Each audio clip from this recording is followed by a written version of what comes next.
মোহাম্মদ সালাহ। তার বাবা ছিলেন সরকারি কর্মকর্তা, তার মা ছিলেন একজন স্কুল শিক্ষিকা। তার জন্ম 1982 সালের 15 জুন মিশরের চট্টগ্রাম নাগরিকে।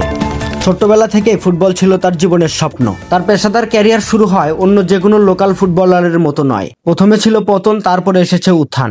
তিনি প্রথমে মোকাউলুন ক্লাব থেকে ইউরোপের যাত্রা শুরু করেন। প্রথমে সুইজারল্যান্ডের বাসেল ক্লাবে, সেখানে ওয়েফা চ্যাম্পিয়ন্স লিগে তার পারফরমেন্স নজর কাড়ে। 2014 সালে তিনি যোগ দেন চেলসিতে, তবে সেখানে নিয়মিত খেলার সুযোগ পাননি। ধারাবাহিকতা ফিরে পেতে তিনি প্রথমে ফিওরেন্তিনায় যান ও পরে এএস রোমাতে তিনি তার সিরিয়া লিগে দুর্দান্ত গোল আর অ্যাসিস্ট করে আলোচনায় আসেন।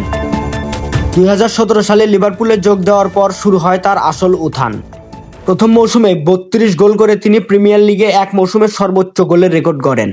সালার গোলেই লিভারপুল 2018 ও 19 সালে টানা দুইবার চ্যাম্পিয়ন্স লিগের ফাইনালে ওঠে আর 2019 সালে ট্রফি জেতে। সালাহ লিভারপুলকে 2020 সালে দীর্ঘ 30 বছর পর প্রিমিয়ার লিগের শিরোপা এনে দেন। এছাড়া FA cup, league cup, UEFA super cup ও ফিফা ওয়ার্ল্ড কাপও জিতেছেন। ব্যক্তিগতভাবে তিনি প্রিমিয়ার লিগে গোল্ডেন বুট জিতেছেন 3 বার, FWA footballer of the year award জিতেছেন এবং 2 বার আফ্রিকার বর্ষসেরা ফুটবলার হয়েছেন। তাকে সবাই আজ ইজিপশিয়ান কিং নামে চেনে। তার গতি, ড্রিবলিং, বাম পায়ের ফিনিশিং আর ম্যাচের নির্ভরযোগ্যতা তাকে আধুনিক ফুটবলের অন্যতম সেরা ফরওয়ার্ডে পরিণত করেছে। আজ মোহাম্মদ সালাহ শুধু মিশরের নয়, বরং ফুটবল বিশ্বের এক আইকনিক নাম।